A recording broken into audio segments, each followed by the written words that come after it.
BJP ರಾಜ್ಯಾಧ್ಯಕ್ಷ ನಳಿನ್ ಕುಮಾರ್ ಕಟೀಲ್ ರದ್ದು ಎನ್ನಲಾದ ಆಡಿಯೋ ವೈರಲ್ ಆಗ್ತಾ ಇರೋ ವಿಚಾರಕ್ಕೆ ಸಂಬಂಧಪಟ್ಟಂತೆ ಬಿಜೆಪಿ ಜಿಲ್ಲಾಧ್ಯಕ್ಷ ಸುದರ್ಶನ್ ನೇತೃತ್ವದಲ್ಲಿ ದಕ್ಷಿಣ ಕನ್ನಡ ಜಿಲ್ಲೆಯ 5 ಶಾಸಕರು ನಗರ ಪೊಲೀಸ್ ಕಮಿಷನರ್ಗೆ ನಿನ್ನೆ ಸಂಜೆ ದೂರನ್ನು ನೀಡಿದ್ದಾರೆ.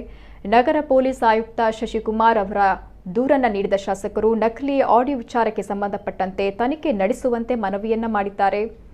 ವೈರಲ್ ಆಗ್ತಾ ಇರುವ ಆಡಿಯೋ ನಕಲಿಯಾಗಿದೆ. ಇದನ್ನ ವೈರಲ್ ಮಾಡಿದವರು ಯಾರು ಎನ್ನುವುದರ ಬಗ್ಗೆ ಸೂಕ್ತ ತನಿಖೆ ಆಗಬೇಕು. ನಕಲಿ ಆಡಿಯೋ ಸೃಷ್ಟಿಸಿದವರ ಬಂಧನವಾಗಬೇಕು ಅಂತ ಶಾಸಕರು ಒತ್ತಾಯಿಸಿದ್ದಾರೆ. ಶಾಸಕರುಗಳಾದ ವೇದವ್ಯಾಸ್ ಕಾಮತ್, ರಾಜೇಶ್ ನಾಯ್ಕ್, ಉಮಾನತ್ ಕೋಟ್ಯಾನ್, ಸಂಜೀವ್ ಮಠಂದೂರು, ಹರೀಶ್ ಪೂಂಜಾ ಮುಂತಾದವರು ಈ ವೇಳೆ ಉಪಸ್ಥಿತರಿದ್ದರು.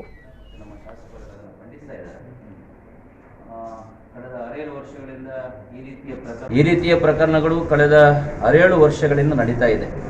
ಅವರು 2ನೇ ಬಾರಿಗೆ ಲೋಕಸಭೆಗೆ ಸ್ಪರ್ಧೆ ಮಾಡುವಂಥ ಸಂದರ್ಭದಲ್ಲಿ ಕೂಡ ಅವರ ಮಾನಹಾನಿ ಮಾಡುವಂಥ ಕೆಲಸ ಕಾರ್ಯಗಳಾಗಿದೆ.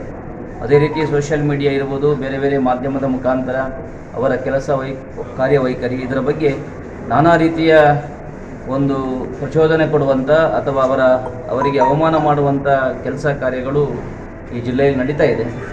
ಈ ದೃಷ್ಟಿಯಿಂದ ಇವತ್ತು ನಾವು ನಮ್ಮ ಜಿಲ್ಲೆಯ ಶಾಸಕರನ್ನೇ ಒಟ್ಟಿಗೆ ಸೇರಿಸಿಕೊಂಡು ಭಾರತೀಯ ಜನತಾ ಪಾರ್ಟಿಯ ಜಿಲ್ಲೆಯ ವತಿಯಿಂದ ಮಾನ್ಯ ಪೊಲೀಸ್ ಆಯುಕ್ತರಿಗೆ ನಾವು ಕಂಪ್ಲೇಂಟನ್ನು ಕೊಟ್ಟಿದ್ದೇವೆ.